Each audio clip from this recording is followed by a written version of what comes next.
Hello, hello. Thank you all for joining me.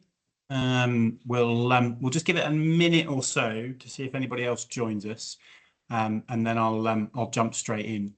As we're going through bits and pieces, if anybody has any questions at all, by all means put them into the chat. You should be able to do that. I think I've turned everybody's cameras and everybody's mics and bits and pieces off. And we'll get cracking in a second, and fingers crossed I don't have any technical malfunctions. But I hope you're all well, and we'll get going.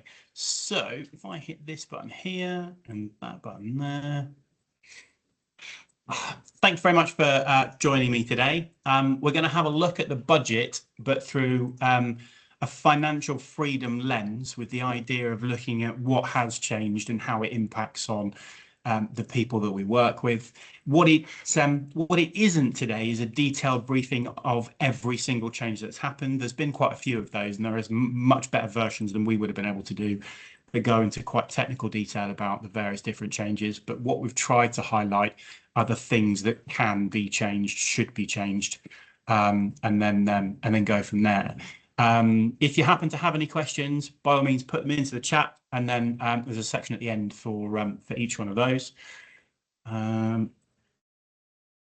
So what we'll do is we'll have a look at the positive and negative changes for the people that we work with to see what can and can't be changed, what opportunities that exist as a consequence of the budgets. And then again, we'll have a look at what actual practical steps we can take after today to maximise what's happened in the budget.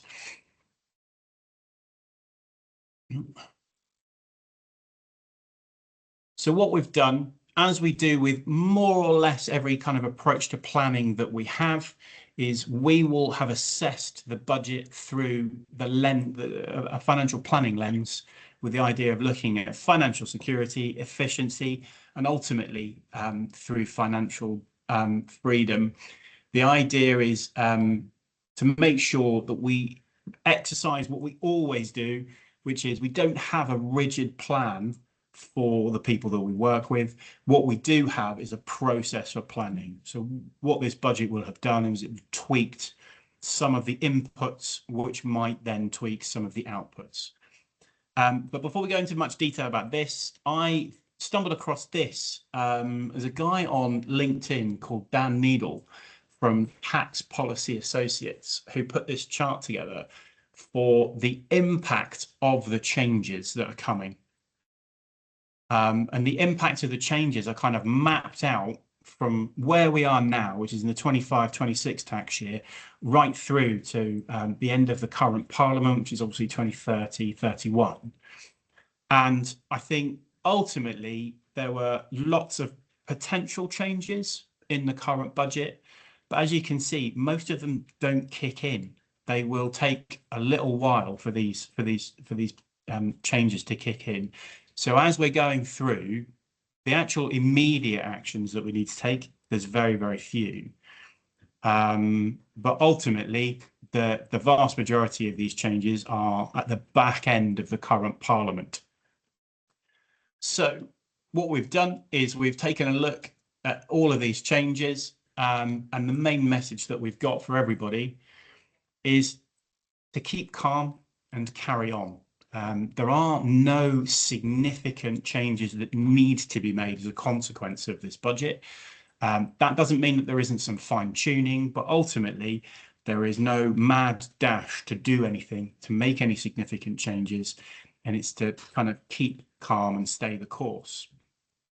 It's very, very easy pre-budget to get caught up in all of the hype that was associated with the kind of budget by announcement. They were polling things in advance, but ultimately, until the changes are announced, there wasn't really anything to do, despite the furore around it. Well, it comes back to that same thing that we cover again and again and again, is that we don't let our microeconomic planning be influenced by macroeconomic circumstances. So that just means things like budgets, etc. Yes, they'll happen. Yes, they'll roll through. we'll deal with the consequences when they come through, but we'll stay calm until that happens. So when we're talking about finance, we go through people's larder, fridge, and freezer. So what we've done is we've assessed the changes to the budget based on those three criteria, and largely given them a thumbs up or a thumbs down, depending upon the impact that they will have on the people that we work with. What we're not really commenting on is the kind of the political fallout of all of these things, or whether they're left or right. But ultimately, will they take money out of pockets or put money into pockets? And fundamentally, the larder is the one that's most negatively affected. And I think the biggest impactor from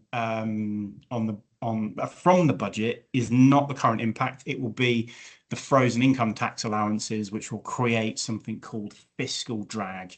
So ultimately, not this year, but next year we'll pay a little bit more. The year after, we'll pay a little bit more than that. And that will just continue until those rules are changed. I don't think those bits are particularly fair and should be index linked, but they never have been, and that won't be changing anytime soon. There is now a set order in which income will be taxed, and there's no way to change that order or improve your tax efficiency to a usual personal allowance against different bits or different types of income that you might be in receipt of. The other thing that doesn't really affect the larder so much, but it does affect all the employers that we work with, is the increase in minimum wage. It's not just an increase in minimum wage, it will have a knock-on consequence for everybody that employs people, because if the people at the bottom of that pay structure who receive minimum wage get a little bit more, the gap between them and the next level up, that's got to increase. And then the gap between them has got to increase. And obviously, the more people you have, the higher the structure you've got, the bigger the impact that will have. And then that feeds back into the frozen income thresholds, which again, the fiscal drag will mean ultimately paying more tax. The other one that's going to have a negative impact on the larder is going to be the profit extraction side of things. So that's a 2% increase on dividends, most of the way up the income spectrum, but also taxation on property income and savings income. That's again going to have a negative impact. There's been a real shift for business owners because of the tax efficiency to move across to EVs. And again, I think that change is coming, and it will kick in 2026. And ultimately, it will. It's only going to get worse for people that drive electric vehicles, because as the receipts for electric vehicles increases and kind of petrol and diesel cars decrease, that slack's got to be picked up somewhere along the lines. The only bit of potentially good news is that the cap on child benefit has been removed. So that means that if you have more than 2 children, that will kick in April 2026. Although for the vast majority of people that we work with, the higher income child benefit charge still remains. And so actually, for most people, it's not really going to have much of a benefit one way or another. If we then have a look at the fridge, this is where the changes to the cash ISA, although the allowance has been reduced for cash, the overall allowance is still £20,000. The vast majority of people that we work with use their ISAs for investment. There are a couple of occasions where it's important to hold cash temporarily. So we're not sure what the kind of the time frames on that will be, but we're waiting for clarification on those. But ultimately, I see that as a good thing because it will ultimately encourage people to invest money. And that deals with the single biggest problem that all of our clients face, which is the impact of inflation. The negative side of all of those cost increases within the larder is ultimately it means that people will probably carry slightly more cash for their emergency fund. So typically, we would encourage clients to keep a minimum of 3 months in cash to cover emergencies, whether they're personal or business. And ultimately, that's going to mean carrying a little bit more cash than they would have done pre-budget. Looking at the freezer, we've broken this section down into 2 separate sections. we've looked at the positive stuff, and then in a second we'll have a look at the negative stuff. But the real positive news was, despite lots and lots of speculation, there has been no changes to capital gains tax, no change to gifting allowances, no changes to pensions, and no changes to corporation tax rates. They are still as they were from the last budget, where there were changes and they were largely negative, but there hasn't been any additional changes to that. The corporation tax one, corporation tax rates are still the same. However, it was highlighted to me this morning that the penalties associated with late payments and the interest associated with late payments are now higher than they were before. But as long as you pay your corporation tax on time, that won't be a problem. Also, on the positive side, for the business owners that we work with, if you are looking for VCT and EIS funding, both the annual and lifetime funding limits have been doubled, which in theory should encourage more investment into companies that qualify for EIS and VCT funding. So looking at the negative side of what's going on with the freezer, is the government has put a cap on the changes to salary sacrifice or salary exchange. So there's a £2,000 limit on that. And ultimately, that's not going to kick in until 2029. So I'm not really going to give it any more airspace than that. The other negative that's in the freezer is the VCT side of tax relief for individuals putting their money into a VCT.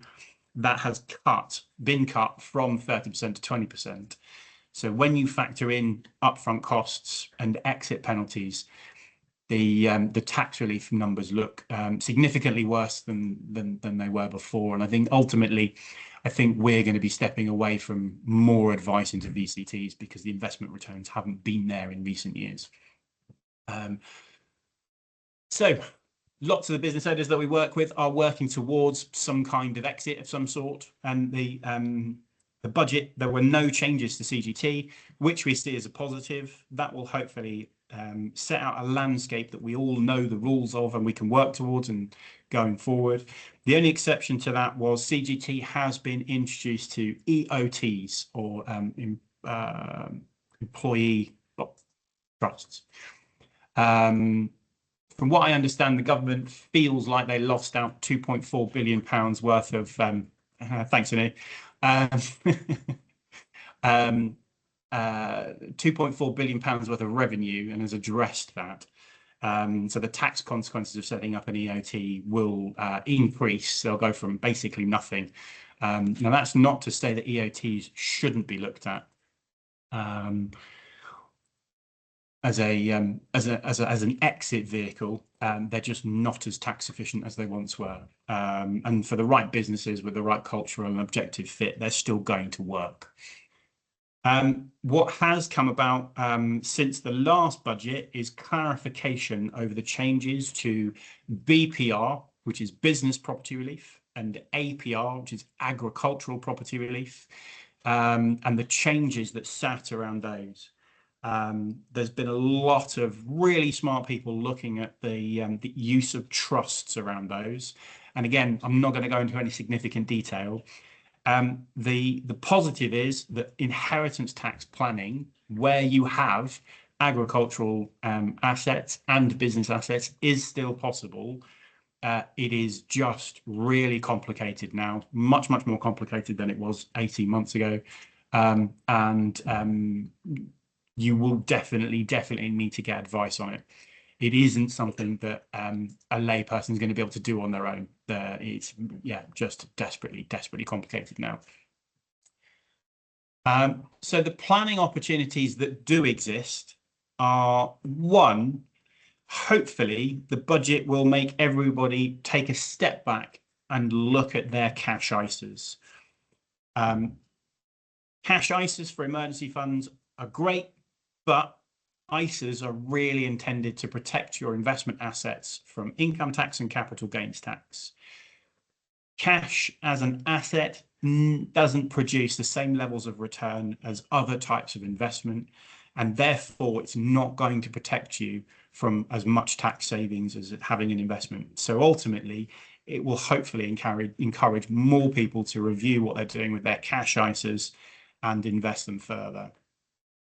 All of the existing planning opportunities that were in place for pensions now still exist and are ongoing. You will still get 25% tax relief on pension contributions going forward, and with the right calculations and other bits and pieces in place, carry forward is still an option, which means you can put in quite substantial amounts of money into pensions. One of the other things that's come up as a consequence of the budget from last year, and the clarification that we've had from last year to this year, is the possibility of using death in service schemes to pay the IHT, the inheritance tax, on BPR, or business property relief, qualifying assets. So there is the possibility of putting a death in service scheme in place to cover the inheritance tax liability. So that's something that we're now then looking at with insurance providers to see whether they will accept those. Because again, if you've got quite substantial business assets, that's quite a substantial amount of tax. And again, with EOTs, they are still a good fit for the right businesses, and then not to be dismissed as long as there is the right kind of cultural fit for those.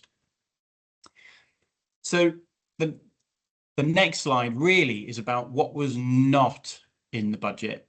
And the thing for me that was not in the budget was capital expenditure. There were only a couple of references to what the government is going to do to help kickstart the economy. And Economics 101, you cannot kickstart an economy by taking more out of it through taxation. You have to have some elements of capital expenditure. And having gone through the various bits of the budget and the recent OBR report, there is no significant capital expenditure to kickstart the economy. There were reconfirmations of things that are already in the pipeline around HS2, and a lot of spending around affordable housing. But again, they aren't. There was nothing new in there. And there's been lots and lots of historical data around capital expenditure being the way that you kickstart an economy. So the recent OBR report that I've been through said that the budget, it doesn't really hurt the UK's growth forecasts, but it doesn't really help either. And the key thing that it is missing is more expenditure, more capital expenditure on infrastructure products, on technology, on innovation. The budget was really devoid of those. So what should you do next? The first thing is to have a look at the difference between micro and macro. Have your goals changed? Has anything in your world changed so that your future plans have changed? Because again, we never let clients change their microeconomic circumstances based on macroeconomic events. The budget is akin to a stock market crash. We wouldn't let clients divest and derail their long-term plans because of a short stock market crash. So we won't let them do the same because of the changes in a budget, let alone this budget. If your goals have changed, that will have a bigger impact on your planning than anything to do with the budget. But what you should be doing is having a look at your income and expenditure in the short term. The budget will have an impact on expenditure. It will have an immediate impact on expenditure in that your level of take-home pay will go down ever so slightly because your tax burden will go up.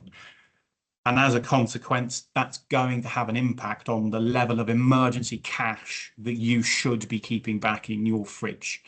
So that's that monthly number where you keep back 3 months plus of personal expenditure on the personal side, and 3 months worth of expenditure as a minimum on the business side.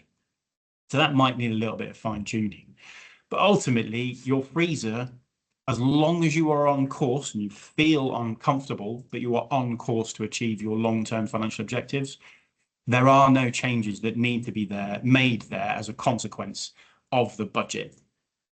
So that's it in a nutshell. We got next. So coming back to this slide, just because I think it's the best representation I've seen of the budget in a graph or in a picture, is the reason that there isn't much to do now is that there isn't anything really being done now. The biggest change is CGT on EOTs, and that kicked in on the day of the budget, which means if you weren't thinking about doing one straight away, or you didn't have one, most of the way complete, then that's going to have an impact. But the long term, the biggest impactor is going to be this fiscal drag. But hopefully the economy will improve enough that as we move through 26, 27, 27, 28, those tax changes will be pedaled back because the economy is improved enough to actually increase the tax take anyway. So that is it from me in terms of the summary from the budget.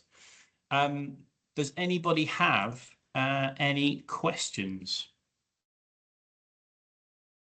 There aren't any in the chat, but if anybody does have any, now would be the time. Alternatively, if you'd like to reach out to me separately, by all means, drop me a line. My mobile number and email address are on the screen, and then that QR code is for my LinkedIn profile for those that don't have it. But thank you very much for getting in touch. I'll follow up with each of you in turn to have a quick chat to get some feedback, if that's all right. This is our first webinar, and hopefully it feels like it's gone well. Hopefully it's recorded everything. But if anybody does have any questions, please reach out to me directly. And I've come in about 20 minutes ahead of schedule, so hopefully you've got some other things to do for the rest of today. Thanks very much.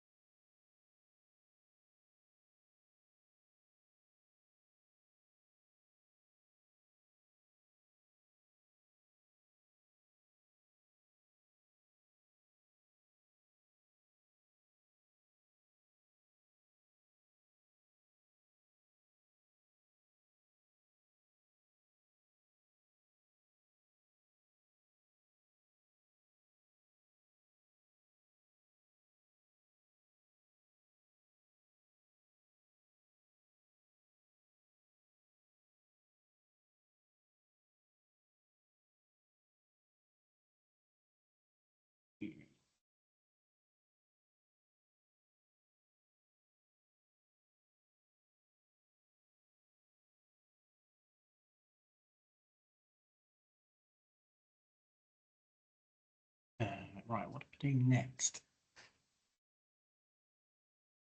Hey guys, how you doing? Can I turn that on? No, I can't.